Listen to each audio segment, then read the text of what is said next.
K-Rino radio.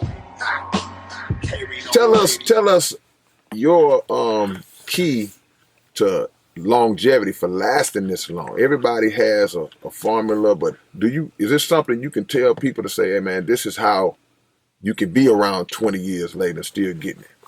Oh man, first you got the first thing, you got to keep your head together some kind of way because Right. that collapse is over with.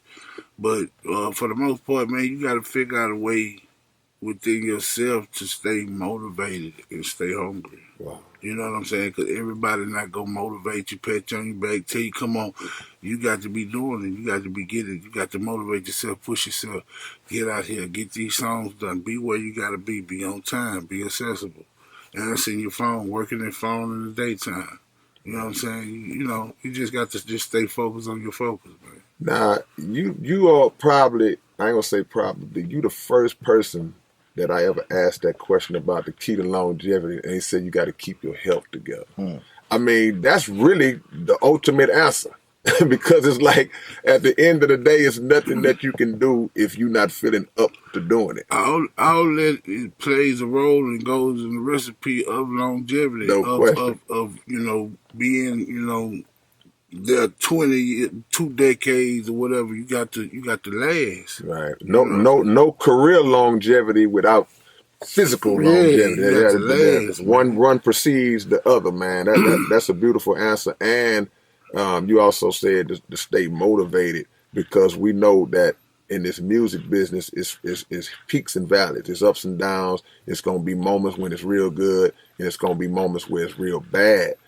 Do younger artists come to you and do they kind of like lean on you for that kind of advice when they're going through the tough part of it? Yeah, I got a few of them that, man, that call and confide in me, man, or whatever, and I chop it up with them, man, and, I give it to them like I want somebody to give it to me. Man, yes, sir. Absolutely, man. Yeah. That's beautiful, man. I mean, and that's the key. We can't sugarcoat nothing in this game because the advice we give somebody can take them to the left or to the right based on it, man. And we want to see everybody succeed, man. We want to see. Have you ever thought about or had it in your mind to jump on the other side of it as well and do like the label thing or bring artists up under you and manage them? Yep, I'm definitely.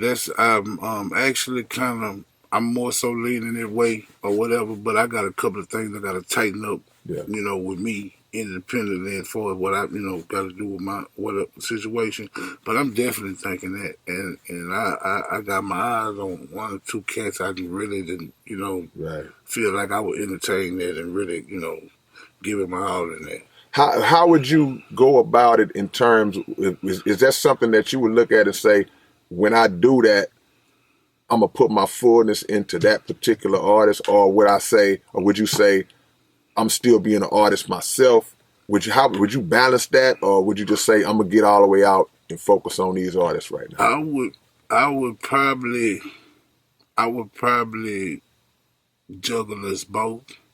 I wouldn't take on a bunch of artists because it's the same thing like with dogs with me too. I don't want no yard full of dogs. I don't want no 30 dogs like that. Give me one good boy that I can invest all of me into. Right. And I can build from him. Man. You know what I mean? Because I look at it, man, as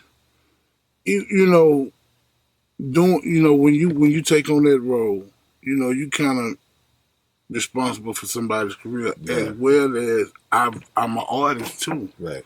So I would want to be dealing with somebody that, if I had to get in bed with them on a venture as far as some business or whatever, I want somebody that's all the way, who give me everything they got, and we trying to get there and make something happen.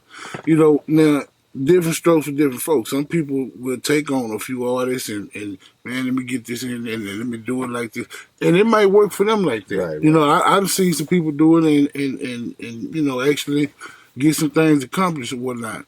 But for me personally, now I would give me one and get him to where I want to get him. Right. And I would probably balance the 2 off of mine and his because it'll probably piggyback. Right. Not try to juggle too many like that. Right. A lot of times when that happens, it's always going to be one that stands out above the rest on the roster, then you might have issues with guys feeling slighted. It's all kind of, you got to deal with all kind of stuff, depending on what kind of artist there is. Is you dealing with a time bomb? Is he going to be in and out of jail?